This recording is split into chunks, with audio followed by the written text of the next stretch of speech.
मलकापुर शहर के नूतन विद्यालय में शिक्षकों द्वारा बलात्कार के गंभीर आरोपों से हड़कंप मचा हुआ है। समाधान इंगले और अनिल थाटे नामक दो शिक्षकों पर एक 34 वर्षीय महिला ने बार बार बलात्कार करने और जान से मारने की धमकी देने का आरोप लगाया है। हालांकि एफआईआर दर्ज होने के बाद पुलिस ने दोनों आरोपियों को हिरासत में ले लिया था, लेकिन पीड़िता ने जांच अधिकारी पर भी गंभीर सवाल उठाए हैं। पीड़िता का आरोप है कि जांच अधिकारी सहायक पुलिस निरीक्षक गजानन कौलासे ने आर्थिक व्यवहार कर आरोपियों को बचाने की कोशिश की और महज एक दिन में जांच पूरी बताकर दोनों आरोपियों को न्यायिक हिरासत में भेज दिया है। मी मलकापूरच्या पोलीस स्टेशनला रिपोर्ट दिला। तिथं गेली, तिथं पोलीस लोक रिपोर्ट घेत नव्हते। तिथं गेल्याच्या नंतर ते शिक्षक लोकांना त्यांना तिथं बोलवून घेतलं। बोलवून घेतल्याच्या नंतर ते माझ्याजवळ येऊन ते देऊ नको मला धमक्या द्यायला लागले। आणि त्याच्यानंतर ते रिपोर्ट दिल्यानंतरही ते मला हे करत होते। जेव्हा माझं मेडिकल करायला गेले तिथंही त्यांनी मला धमक्या दिल्या। आणि याच्यामध्ये पोलीस लोकांनी चौकशी पद्धतशीर करत नाहीये, यांना बदलवण्यात यावं। एसपी साहेबांना माझी अशी हे आहे की बा त्यांनी हे याच्यात लक्ष व्यवस्थित घालावं। चौकशी बरोबर करत नाही, नेमकं काय करताय? चौकशी बरोबर करत नाहीये। मला असं वाटतं की यांनी याच्यात पैसे खाल्लेले आहे, म्हणून हे व्यवस्थित चौकशी करत नाही। एका दिवसातच पीसीआर न घेता यांना एमसीआर घेतला। आणि माझी अशी मागणी आहे की यांनी याच्यावर कारवाई व्यवस्थित करायची। त्यांना जमत नसेल तर त्यांना ते बदलवून टाकायचे। कोणाला बदलून टाकायचं? जे चौकशी करणार आहेत ते पोलीस आहेत, त्यांनी जे चौकशी केली ते व्यवस्थित केली नाहीये किंवा एका महिलेवर अत्याचार होतोय आणि याच्यात कोणीच मदत करत नाहीये, उलट ते पैसे खाण्याचे काम करत आहे। तर माझी ही विनंती आहे की याच्यात तुम्ही व्यवस्थित लक्ष घालायचं आणि व्यवस्थित त्यांना शिक्षा झालीच पाहिजे, माझं असं म्हणणं आहे। आरोपी कोण आहे? आरोपी समाधान इंगळे आणि अनिल थाटे हे दोन आहे, शिक्षक आहेत ते, त्यांना शिक्षा झालीच पाहिजे अशी माझी मागणी आहे। पीड़िता ने जिला पुलिस अधीक्षक विश्व पानसरे से मांग की है कि अधिकारी को बदलकर मामले की निष्पक्ष जांच की जाए और दोषी अधिकारियों पर भी कार्रवाई हो।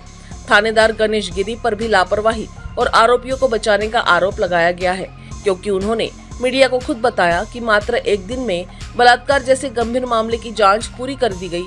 वहीं पीड़िता और उसके वकील एडवोकेट प्रियेश चौधरी ने दोहराया कि जब तक सही जांच नहीं होगी तब तक पीड़िता को न्याय नहीं मिलेगा। नमस्कार, मैं जिला व सत्र न्यायालय बुल्ढाना पे लगभग 12 साल से वकीली व्यवसाय कर रहा हूँ। बलात्कार जैसे केसेस में आरोपी अरेस्ट होने के बाद में इमीडिएटली विदिन 24 आवर्स उसको पुलिस मैजिस्ट्रेट कोर्ट के सामने पेश करती है। उसमें वो ग्राउंड रेस करते हैं जिस मुद्दे के ऊपर उनको पुलिस की कस्टडी चाहिए। वो जो ग्राउंड्स में लगभग सबसे पहले इंपॉर्टेंट जो बात रहती है उनकी, तो वो रहता है उसके मेडिकल एग्जामिनेशन करना। आरोपी ने किस लोगों के साथ में मिलकर गुनाह करे हुआ है, स्पॉट पे जाना, स्पॉट का पंचनामा करना, निरीक्षण करना, आरोपी के क्लोथ्स जो भी कपड़े उसने पहने वो सब सीज करना, ये सारी प्रक्रिया करी जाती। इसके लिए मैजिस्ट्रेट साहब को इन्वेस्टिगेशन ऑफिसर दरखास्त करते कि मैक्सिमम 2 से 3 दिन की कस्टडी उसको होना चाहिए।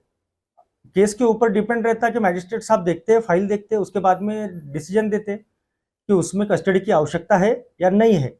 लेकिन प्राइमरी स्टेज में अगर इन्वेस्टिगेशन है तो 2 से 3 दिन का पीसीआर कम से कम पुलिस मांगती है। एक दिन के अंदर इसकी जांच पूरी की जा सकती है? मुझे लगता नहीं, पॉसिबल नहीं है। विदिन 24 आवर्स में इतना सब करना पॉसिबल नहीं है, तो मिनिमम 2 से 3 दिन का कस्टडी की आवश्यकता होती है। 4/2025 रोजी मलकापूर शहर पोलीस स्टेशन येथे पीडितेने दिलेल्या तक्रारीनुसार नूतन विद्यालय या ठिकाणी कार्यरत असणारे 2 शिक्षक समाधान इंगळे व अनिल थाटे यांच्या विरुद्ध BNS 64-2 M 70-1 351-2 3/5 याप्रमाणे अपराध क्रमांक 269/2025 दाखल करण्यात आलेला आहे। या फिर्यादीमध्ये पीडिताचे मुलं त्या शाळेमध्ये शिकत होते।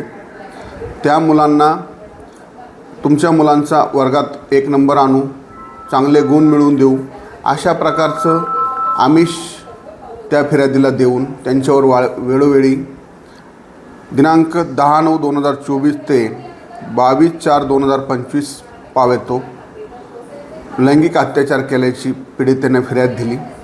त्यावरून गुन्हा दाखल करून दोन्ही शिक्षकांना आरोपितांना अटक केलेली आहे व मान्य न्यायालयाच्या आदेशाने दिनांक 23/4/2025 रोजी त्यांचा MCR मंजूर होऊन त्यांना जिल्हा कारागृह बुलढाणा या ठिकाणी ठेवण्यात आलेले आहे। बुल्ढाना से न्यूज फर्स्ट के लिए वसीम शेख अनवर की रिपोर्ट।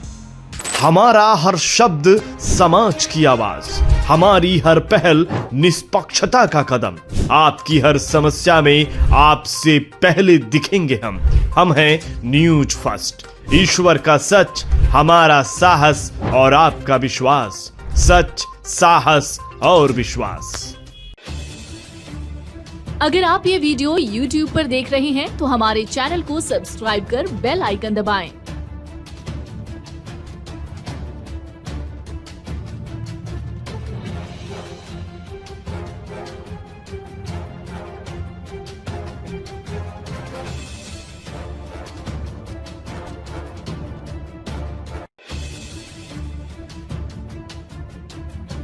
और Facebook पर देख रहे हैं तो हमारे पेज को लाइक करें।